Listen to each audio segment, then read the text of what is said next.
පින්වත් සියලු දෙනාම කල්පනා කරගන්න ඕනේ මේ ධර්ම ශ්‍රවණයට ප්‍රථම මිනිස්සු විදිහට ඉපදුනහම පින්වතුනි තේරුම් ගන්න ඕන කාරණයක් තියෙනවා. අවබෝධ කරගන්න ඕන කාරණයක් තියෙනවා. ඉස්සරළම අදිෂ්ඨාන කරගන්න මින් මතුවට කවදාවත් බොරුවට බණ අහන්න එපා. මින් මතුවට කවදාවත් වංචාවට බණ අහන්න එපා. මොකද එහෙම දේශනා කරන්නේ. ප්‍රමුඛ කාරණය තමයි පින්නතුනේ සංසාරේ කවදනම් අපිට ආයේ මෙහෙම ඉඳගෙන බණ ටිකක් අහන්න හම්බෙයිද? පැහැදිලි ඇති මේ පින්නතුන්ට මං කියන කාරණය. සංසාරේ කවදනම් ධර්මයේ ශ්‍රවණය කරන්න ලැබෙයිද? මේ භාග්‍යවන්ත අවස්ථාවක් මිනිස්සුන්ට උදා වෙලා තියෙන්නේ මේ අම්මලාට තාත්තලාට මේ පින්නතුන්ට. සංසාරේ කොච්චර පින් කරලද්ද පින්නතුනි ඔහොම ඉඳගෙන බණ ටිකක් අහන්න. සංසාරේ කොච්චර කුසල් කරලද්ද. මෙහෙම දේශනා කරන්නේ උපදින සේරටම ඇවිදින්න හම්බෙන්නේ. උපදින සේරටම කතා කරන්න බෑ. උපදින සේරටම ඇස් පේන්නේ. හැබැයි ඒ භාග්‍යවන්ත අවස්ථාවන් සියල්ලක්ම මේ පින්නතුන්ට පිහිටලා තියෙනවා. අපිට පිහිටලා තියෙනවා. මේ කිසිම දෙයක අපිට අඩුපාඩුවක් නැහැ. අදිෂ්ඨාන කරගන්න ඕන දැන් ප්‍රාර්ථනා කරන්න ඕනේ. මිනිස්සු වෙලා උපදින්නෙම පින්නතුනේ චතුරාර්ය සත්‍ය අවබෝධ කරගන්නටත් නිවන් දකින්නත් පාරමිතා පුරන්න පමණමයි. පාරමිතා පුරන්න තියෙන අදිෂ්ඨාන කරන්න ප්‍රාර්ථනා කරන්න තියෙන එකම අවස්ථාව මොකද්ද? ඕක සත්තුන්ට කරන්න බෑ. ඕක කරන්න පුළුවන් අවස්ථාව තියෙන්නේ. ඕක කරන්න පුළුවන් වෙලාව තියෙන්නේ මිනිස්සු වෙලා ඉපදුනහම විතරයි. මේක එක තප්පරයකින්වත් නාස්ති කරගන්න නරකයි. එහෙම ලැබුණු අවස්ථාව පින්නතුන එක වචනයකින්වත් paludu කරගන්න නරකයි. ඒ නිසා දැඩි අදිෂ්ඨානයකින් ඉන්න ඕන. දැඩි කැපවීමකින් ඉන්න ඕන. මොකේද? වචනයකින්වත් අකුසලයක් නම් වෙන්න දෙන්න එපා. නිවන් මඟ අහුරන ධර්මතාවයක් තමයි නීවරණ ධර්මයක් තමයි පින්නතුනි ව්‍යාපාදය කියලා කියන්නේ. නිරන්තරයෙන් ව්‍යාපාදේ හට ගැනීමත් එක්ක ඇති වෙනවා කේන්ති එන්න පුළුවන්. හිතේ කලබලකාරී ගතිය එන්න පුළුවන්.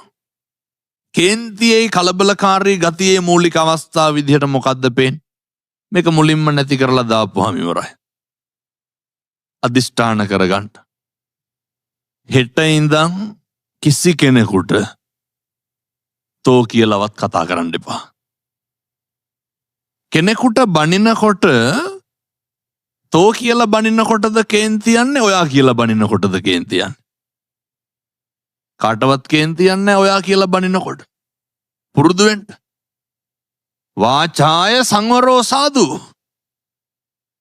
වචනේ සංවරකම නිතතිම්ම මිනිස්සුන්ට අවශ්‍යයි. තමන්ගේ සිතුවිලි වල හික්මීම නඩත්තු කරන්න. වචනේ සංවරකම තියෙන තාක්කල් මිනිස්සුන්ට පුළුවන් ගැටලු වලට මුහුණ නොදී සිටින්න.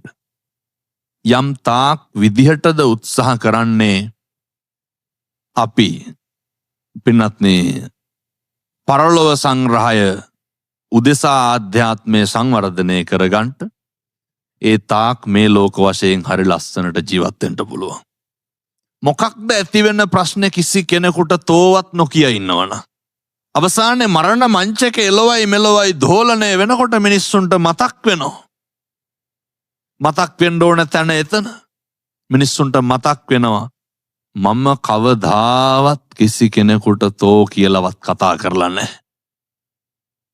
මතක් වෙන්න ඕන. මම කිසි කෙනෙකුගේ හිතක් රිද්දලා නැහැ. මතක් වෙන්න ඕන. අධිෂ්ඨාන කරන්න. මේ ඉන්ද්‍රියන් පාවිච්චි කරන්න සසර සුගතිය පිණිස. කතා කරන්න පුළුවන් අවස්ථාව සංසාරේ ලැබිලා තියෙන්නේ පින්නතුනේ කටින්දා කුසල් කරගන්න එහෙම නෙමෙයි. කටින්දා පාප කර්ම කරගන්න නෙමෙයි.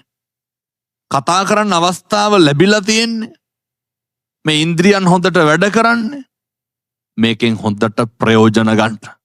කොහොමද ප්‍රයෝජන ගන්න ඕන? හොඳට හිතන්න පුළුවන්කම තියෙන්නේ මේකෙන් හොඳට ප්‍රයෝජන ගන්න. කොහොමද ප්‍රයෝජන ගන්න? නිතැතිම්ම අනුන් මත කම්පා වෙන එක නවත්තන්න ඕන. අපිට කේන්ති යන්නේ අපිට කවුරු හරි තෝ කියලා බැන්නාම අපිට කේන්ති යන්නේ නැද්ද?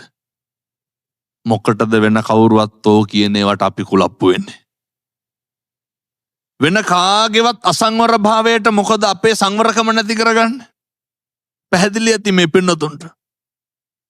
වෙන කාගේවත් තියෙන නොහික්මුණු කමකට අපි මොකටද අපේ හික්මීම නැති කරගන්නේ? සැකය බලන්න.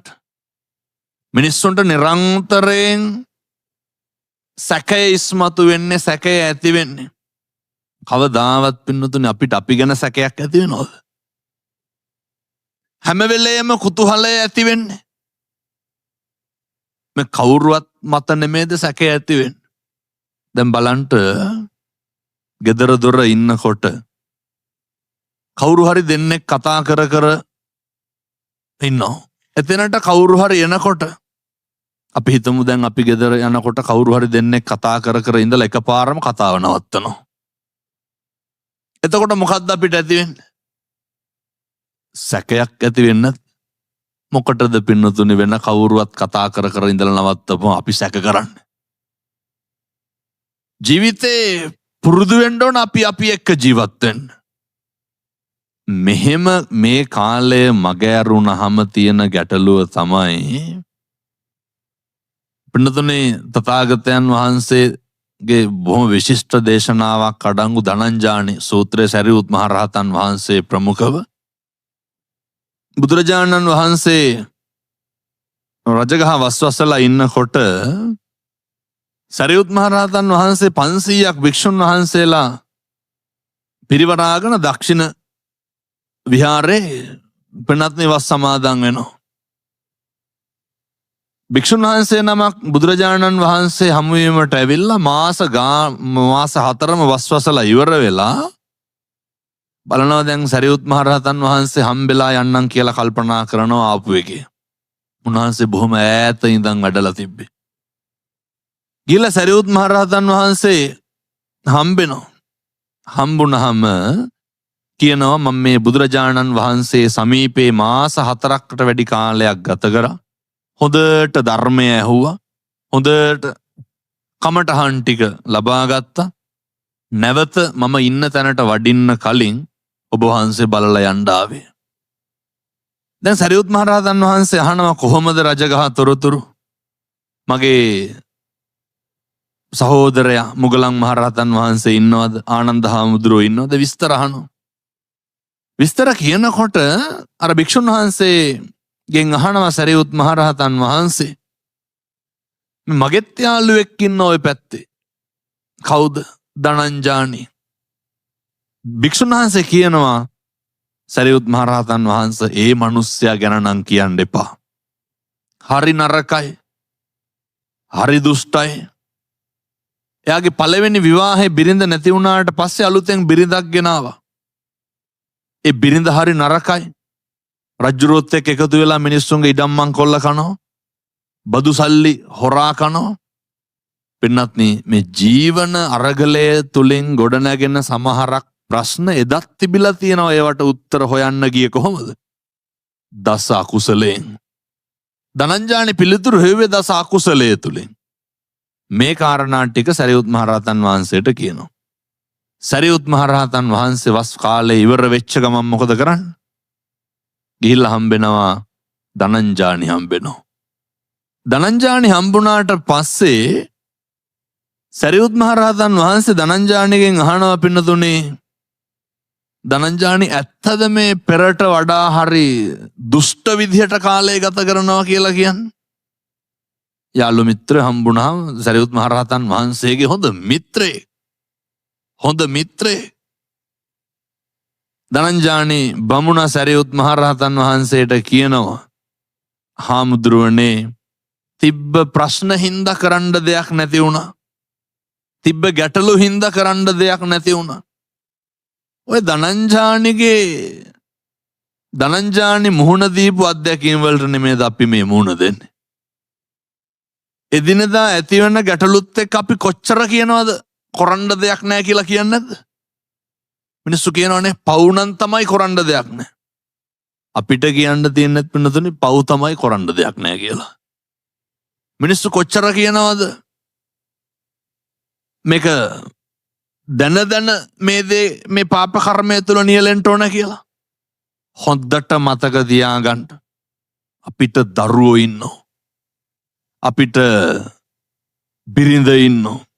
අපිට ධනය ඉන්නවා. අසල්වාසීන් ඉන්නවා. ඥාතීන් ඉන්නවා. ආගන්තුක සත්කාර කරන්න ඕන. හිත මිත්‍රෝ එක්ක ජීවත් වෙන්න ඕන. මේවත් එක්ක කටයුතු කරනකොට නොකළ යුතු සමහර දේවල් සිද්ධ කරන්න වෙනවා. නොගැලපෙන සමහර දේවල් සිද්ධ කරන්න වෙනවා.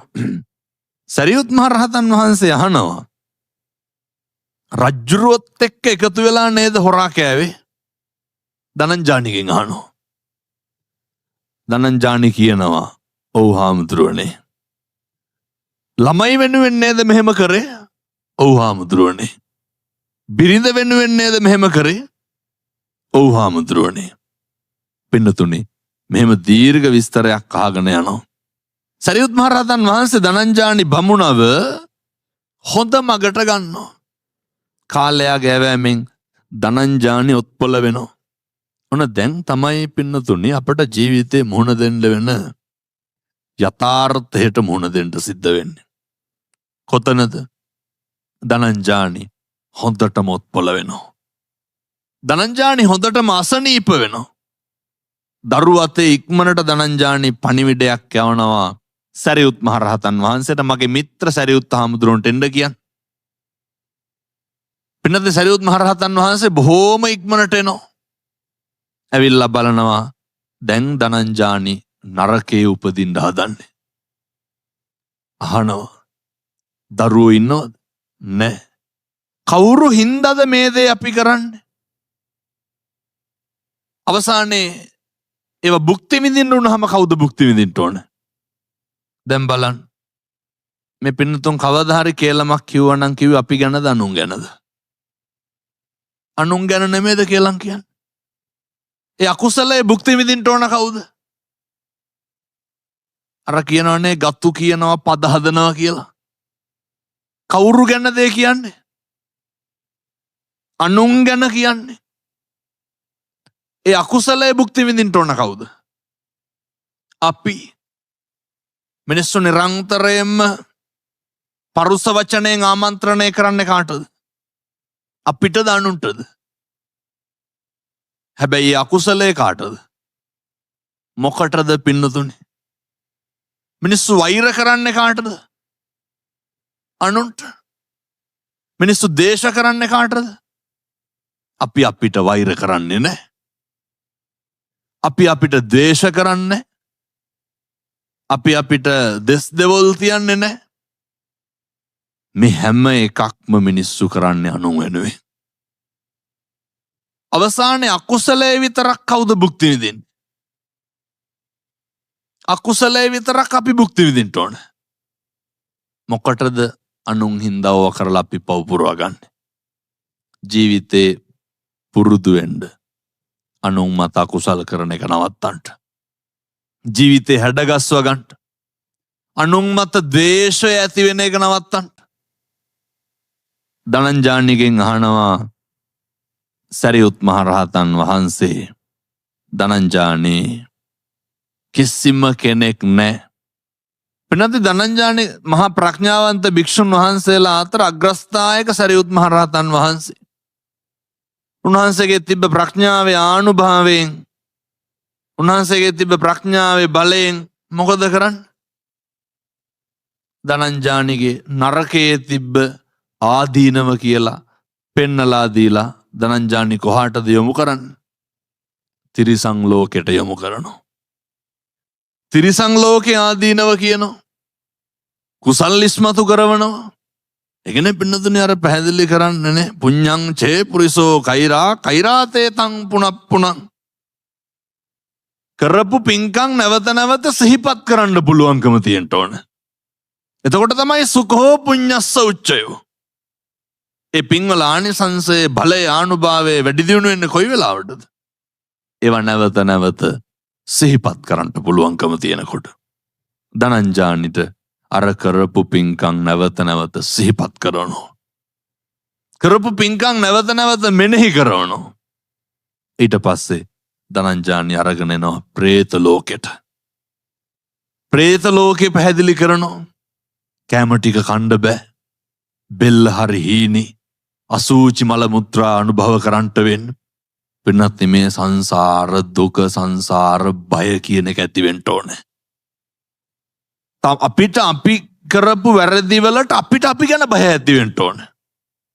හැබැයි අත්තානුවාද බය ඇති වෙන්න ඕනේ මිනිස්සුන්ට.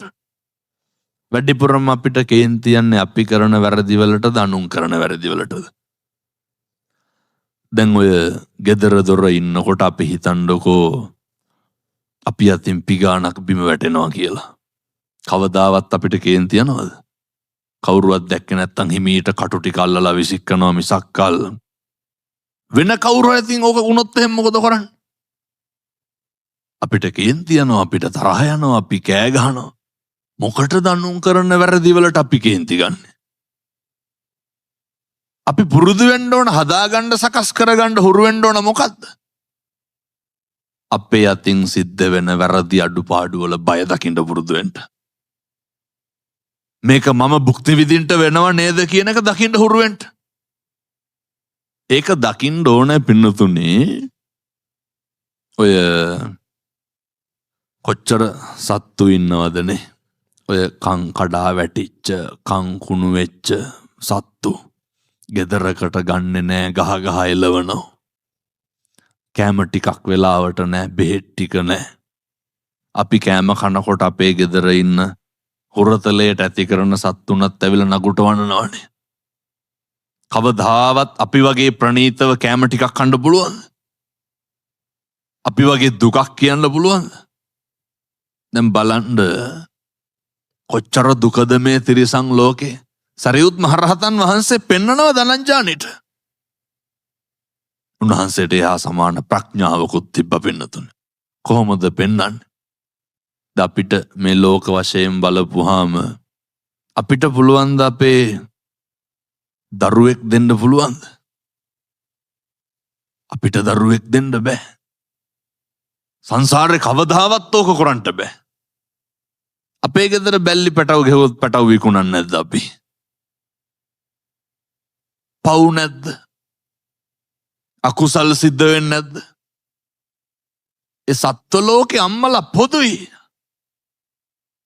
මේ ලෝකේ ඇඟේ තියෙන මේ රතු පාට සිනිගඳ ගහන ලේ ටික කිරි කරන්න පුළුවන් එකම ශක්තිය තියෙන කාටද? අම්මලට විතරයි. එක තිරිසන් සත්තුන්ගෙත් වෙන්නේ නැද්ද? කොහොමද වෙන්නේ? ඒ උත්තරීතර මව් පදවියට හිමි විශිෂ්ට වරප්‍රසාදය මොකද්ද? ලේ කිරි කරන්න පුළුවන්. එච්චර හැකියාවක් තියෙනවා නම් අර දාරක සෙනෙහස ඇති වෙන්නේ නැද්ද අපි හා සමානව? තිරිසන් ලෝකේ හැටි. දුක කියන්න කෙනෙක් නැහැ. දරාගෙන ඉඳ සිද්ධ වෙනවා. එහින්දා පුරුදු වෙන්න කාලෙකින් හම්බෙච්ච මනුෂ්‍ය ආත්ම භාවයේ තුල අපිට බොහෝ දේවල් දරාගෙන ඉඳ සිද්ධ වෙනවා. ඒ දරා ගන්න ඕන මොකටද?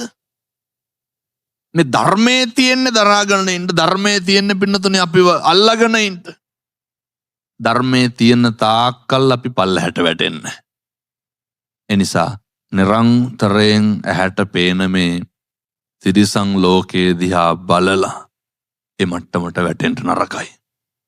ඒ කටයුතු කරන්න නරකයි. සරියුත් මහරහතන් වහන්සේ ධනංජානිට පැහැදිලි කරලා ඔන්න ධනංජානි අරයි යනවා දිව්‍ය ලෝකෙට. ධනංජානිගේ හිත පිහිටවනවා දිව්‍ය ලෝකයේ තුල. ක්‍රමක්‍රමයෙන් ධනංජානින් අන ඕකට වඩා මේක සැපයි. අරගෙන යනවා යාමේ තුසිතේ පරිනිම්ම පින්නතුනි ඉහළම මට්ටමට අරගෙන යනවා. අරගෙන ගිහිල්ලා බ්‍රහ්ම ලෝකයේ තුල පිහිටවනවා. බලන්න. කත පුඤ්ඤෝ උභයත්ත නන්දති. පින් කරපු මිනිස්සු දෙලොවම සතුටු වෙනවා. පෙර කරපු පින් ඇති භාවයේ තියෙන්න ඕනේ. සංසාරේ හොඳ පුරුද්දක් තියෙන්න ඕනේ. සංසාරේ පෙරම් පුරුපු ගතියක් තියෙන්න ඕන. ප්‍රාර්ථනා කරලා තියෙන්න ඕන. ඒ නිසා සරියුත් මහරහතන් වහන්සේ ධනංජානිට හැකියාවක් තිබ්බා. බ්‍රහ්ම ලෝකයේ තුලින් නවත්තලා ආපහු බුදුහාමුදුරුවෝ හම්බෙන්න යනවා. තථාගතයන් වහන්සේ මුණ ගැහෙන්න ගියාට පස්සේ බුදුහාමුදුරුවෝ අහනවා මේ සරියුත් මහරහතන් වහන්සේගෙන් සාරිපුත්‍රය කොහෙද ගියේ? කොහෙද වැඩියේ? සරියුත් මහරහතන් වහන්සේ පිළිතුරු දෙනවා බුදුහාමුදුරුවන්ට. බුදුහාමුදුරුවනේ මේ මගේ මිත්‍රයෙක් ධනංජානි නරකයට වැටිලා හිටියේ. ඉතින් මම හිත පිහිටුවා බ්‍රහ්ම ලෝකයේ තුල. තථාගතයන් වහන්සේ සරියුත් මහරහතන් වහන්සේට පැහැදිලි කරනවා සාරිපුත්‍රය බ්‍රහ්ම ලෝකෙන් පිහිටලා නැවතුනේ මොකටද? බුදුදහම තියෙන්නේ දිව්‍ය ලෝකේ උපදින්න නෙමෙයි. බුදුදහම තියෙන්නේ බ්‍රහ්ම ලෝකේ උපදින්න නෙමෙයි. නිවන් දකින්න චතුරාර්ය සත්‍ය අවබෝධ කරගන්න. සෝවාන් සකෘදාගාමි අනාගාමි අරහත් මාර්ග ඵල ලබන්න.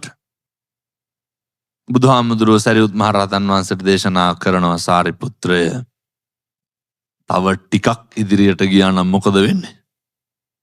ධනංජානි සෝවාන් වෙලා තමයි බ්‍රහ්ම ලෝකේ ඉන්නේ. සරියුත් මහරහතන් වහන්සේ නැවතත් වඩිනවා බ්‍රහ්ම ලෝකයට. වැඩම කරලා ධනංජානිට බණ කියලා සෝවාන් කරලා තමයි එන්නේ. එදා ඉදං මේ පුඤ්ඤ කම්මං ආසවක්ඛ්‍යා වහං හෝතු සබ්බ දුක්ඛා පමුච්ඡතු. ඇයි මම මේ පිනතුන්ට බොරුවට බණ අහන්න එපා කිව්වේ? වංචාවට බණ අහන්න එපා කිව්වේ ඇයි? කියන බණ පදයක් ගන්න කොහාටද හේතු වාසනා වෙන්න ඕන? සසර විමුක්තියට. කවදා හරි පින්නතුනේ අපි නිවන් දකින්න එපැයි. කවදා හරි මේ ගමන කෙලවර කරගන්න එපැයි. එහින්දා ටික මේවා එක්කහු කරගන්න.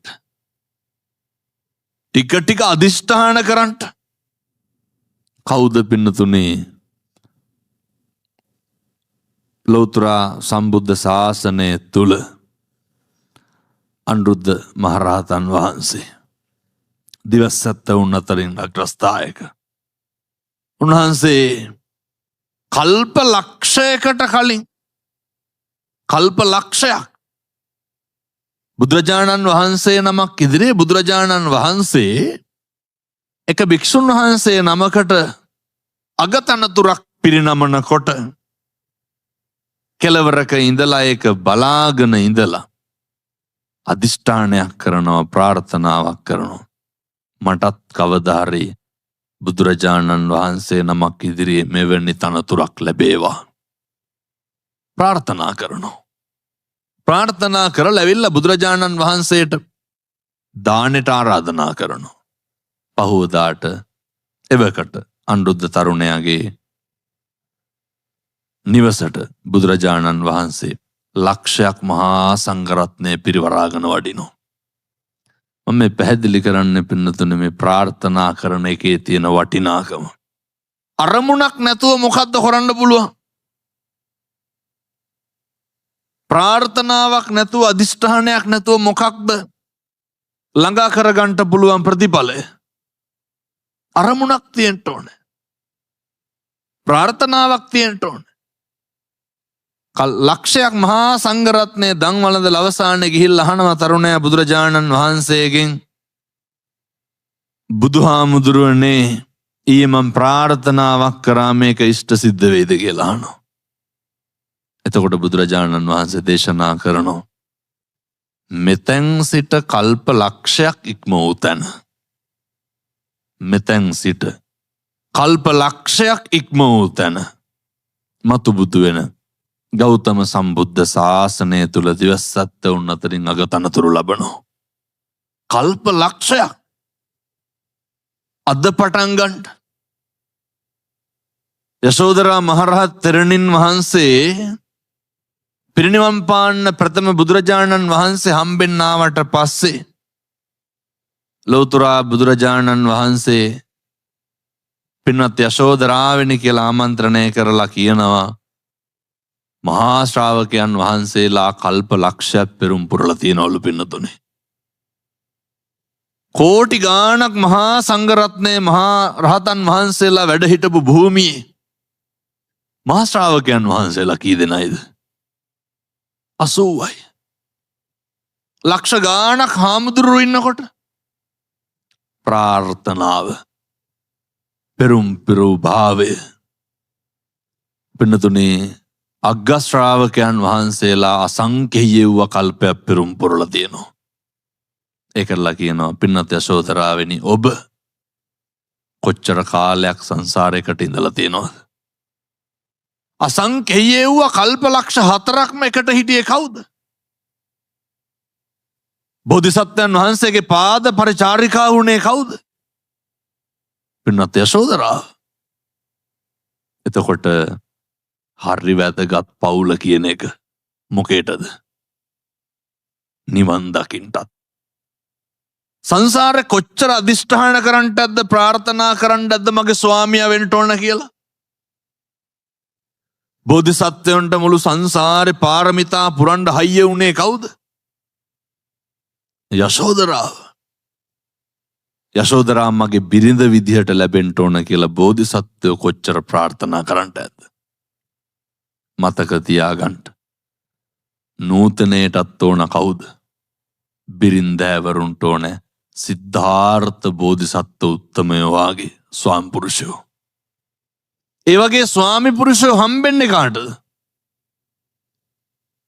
යශෝදරා වාගේ බිරින්දෑවරුන්ට විතරයි. මෙහෙම ගමනක් තියෙන්න ඕන පින්නතුනේ. එහෙම බැඳීමක් තියෙන්න ඕන. මතක තියාගන්න. පවුල පන්සල වගේ තියෙන්න ඕනේ. පවුලේ 4-5 දෙනාගේ හොඳ එකමුතුවක් තියෙන්න ඕනේ. ඒ හින්දා හෙට ඉඳන් ගෙවල් වල පවුලේ සමගිය එකමුතුකම නැති වෙන ප්‍රබල කාරණයක් තමයි කට පරිස්සම් නැතිකම. කවදාවත් එකට එක කියන්න නරකයි. කොහෙද? ගෙදර. කවදාවත් ගෙදර තෝ කියලාවත් කියන්න නරකයි. එතකොට අර සමගිය නැති වෙනවා. තරහ ගතිය ඇති වෙනවා. අනෙක තුල වෛරයක් ඇති වෙනවා. ආදරේ නැති වෙලා යනවා. කවදාවත් ගෙදර කිසි කෙනෙකුට කුණු හරපයක් කියන්න එපා. එතකොට ඒ ආදරේ නැති වෙනවා. වෛරය ඇති වෙනවා. පුරුදු වෙන්න. නපරෝ පරං නිකුබ්බේත නාති මඤ්ඤේත කත්තචිනං කංචි. කිසිවෙකුට වෛර නොකරේවා. කිසිවෙකුට නින්දා නොකරේවා. කිසිවෙකුට අවමන් නොකරේවා.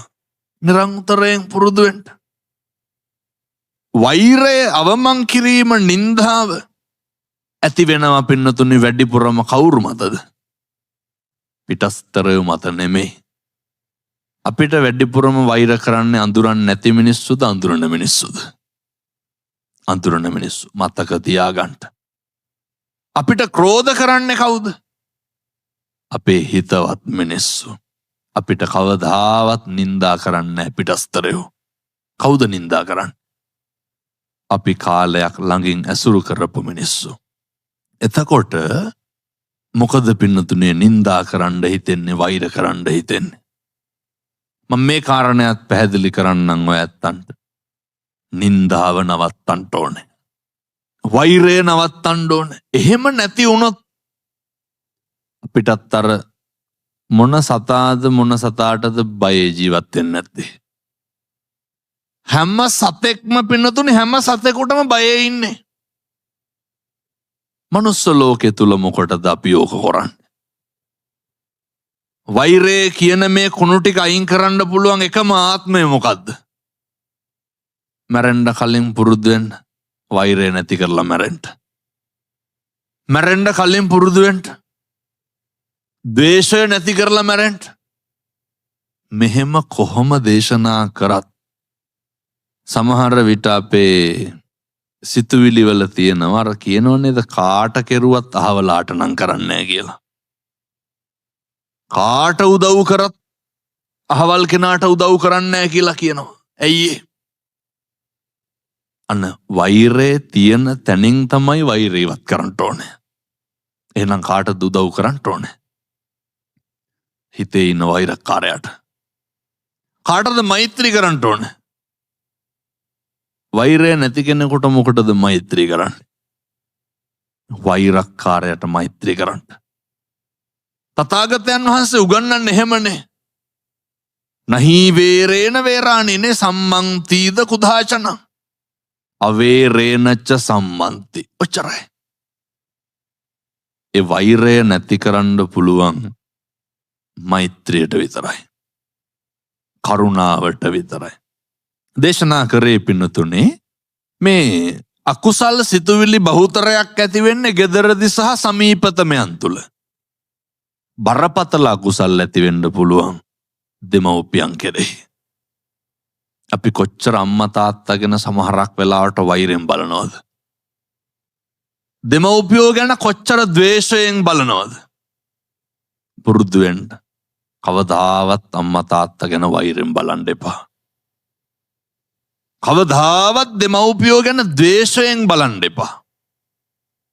දැන් ඔය ගොඩක් දරුවන්ට අමතක කාරණයක් තමයි අවුරුදු 20න් එහා අවදිය මතක නැහැනේ. අවුරුදු 20න් එහා යුගය මතක නැහැ. අවුරුදු 15න් උඩ මතක නැහැ. අවුරුදු 10න් උඩ මතක නැහැ. අවුරුදු 3න් උඩ කොහොමත් මතක නැහැ. අර කියනවා අපිට මතක තියෙන්නේ අපිට හොටු සූර ගන්න පුළුවන් කාලෙන් පස්සෙලු. නැද්ද? පොඩි දරුවන්ගේ බලන්න. පොඩි උන්ට හෙම්බිරිස්සාව හැදුනහම කොහොමද හොටු සූර ලයින් කරන්නේ? පොඩි උන්ට හොටු සූර ගන්න පුළුවන්? අපේ නහයට කට තියලා හොටු සීරුවා නම් සීරුවේ කවුද? අපිට පොඩි කාලේ හෙම්බිරිස්සාව ඇදිලා නැද්ද? අම්මයි තාත්තයි නෙමෙයිද? ඕක කරන්න පුළුවන් මේ විශ්වයේ කෙනෙක් ඉන්නවා නම් කවුද ඉන්නේ? මේක කරන්න පුළුවන් දරුවෙක් හදපු අම්මට තාත්තට විතරයි. අය දෙපාරක් හිතනවද? කට පුරවලා ගන්නද? කවදාවත් කැතක් කුණක් තියනවද? ඒ උත්තරීතර හැඟීම ඇති වෙන්නේ අම්මට තාත්තට විතරයි. කවදාවත් දරුවන්ට ඒ හැඟීම අම්මා තාත්තා ගැන ඇති වෙනවද? නැහැ. එහින්දා මතක තියාගන්න අප්‍රමාණ කැපකිරීම කරලා දෙමව්පියෝ ඉන්නේ. පුදුම විදිහේ වේදනාව විඳලා ඉන්නේ.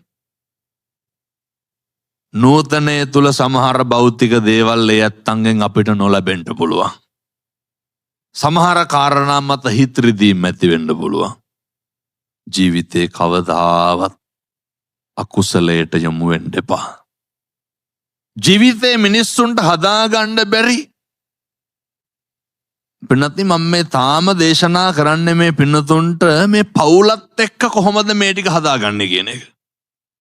පවුලමයි පන්සල වගේ තියෙන්න ඕන. තවත් දේශය ඇති වෙන ආසන්නතමයෝ තමයි සහෝදරයෝ. වැඩිපුරම කේන්ති ඇවිස්සනවා සහෝදරයොත් එක්ක. අපි හරි ඉක්මනට වෛර බඳිනවා සහෝදරයොත් එක්ක. අපි හරි ඉක්මනට බිඳීම් ඇති වෙනවා සහෝදරයොත් එක්ක. සමහර විට නිදායාදවල ගැටලු වලට සමහර උරුමකාරකම් වලට අපිට ගැටලු ඇති වෙනවා. ජීවිතේ පිනතුනේ විවාහය කියන කෝණ තරම් කරගන්න පුළුවන්. දරුවෝ හදන්න පුළුවන්. සහෝදරයෝ හදන්න පුළුවන්ද? සහෝදරයෝ හදන්න බෑ. අම්මා තාත්තා හදන්න පුළුවන්ද?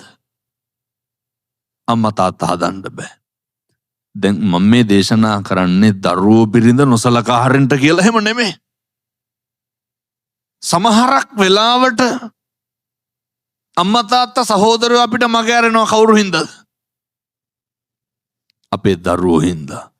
අපේ බිරිඳ හින්දා. අනේක වෙනුවෙන් කරන්න තියෙන යුතුයකම් කිසිම හේතුවක් මත මග අරින්න එපා. මේ හැම එකක්ම තේරුම් ගන්න පුළුවන් වෙන්නේ මොන ලෝකේ ඉපදුනහමද? මිනිස්සු වෙලා ඉපදුනහම විතරයි පින්නතුනි. අපි මේකේ අවුරුදු 7-800ක් ඉන්නවද? බණ කියනකොට මම මැරෙන්නත් පුළුවන්, අහනකොට ඔය ඇත්ත මැරෙන්නත් පුළුවන්. මේ දහමත් එක්ක ජීවත් වෙනකොට නිරන්තරයෙන් මතක තියාගන්න අත්තාහි අත්තනෝ නත්ති. අවසානයේට දෙයක් සිද්ධ වෙනවා. අනාර පරිශ්‍රණේ බුදුහාමුදුරුවෝ දේශනා කරනවා. ඉපදෙනවා, ජරාවට පත් වෙනවා, ව්‍යාධියට පත් වෙනවා කියලා දැනත් මිනිස්සු එක හොයනවා. අපිට දවසක් එනවා අපිත් නැති වෙනවා. අපිට අපේ දරුවෝ නැති වෙනවා. අපේ බිරිඳ නැති වෙනවා. ස්වාමියා නැති වෙනවා. දෙමව්පියෝ නැති වෙනවා. මගේ අතින් මට වතුර ටිකක් අරගෙන බොන්න බැරි දවසක් එනවා. එන්නේ නැද්ද? මගේ කටින් මට කෑම ටිකක් කන්න බැරි දවසක් එනවා. ඒ නිසා මේ බොහෝම පුංචි කාලය තුල එදිරිවාදිකම් පිරිමහන්න කාලයක් නැහැ. ගැටුම් ඇති කරගන්න කාලයක් නැහැ. අනෙකගේ හිත රිද්දන්න කාලයක් නැහැ. වෛරක්කාරකම් පිරිමහන්න කාලයක් නැහැ. හරි හොඳින් ඉන්න. හරි සමගියෙන් ඉන්න. සත්පුරුෂෝ විදිහට හැසිරෙන්න. මිම්මනත කවදාවත් අනුන්ගේ අසත්පුරුෂකම් මත අපේ සත්පුරුෂකම් නැති කරගන්න එපා. ඔය ඇත්තන්ට සූවිසි අනන්ත බුදු ගුණයේ බලයෙන් සිත, කය, වචනය සංවර කරගෙන සසර කෙලවර චතුරාර්ය සත්‍ය අවබෝධ කරගන්න යන්න මේ යන ගමනට මේ හිත්වලට කවදාවත් අකුසල් සිතුවිලි පහළ නොවේවා කියන ප්‍රාර්ථනාවෙන් කටයුතු කරන්න.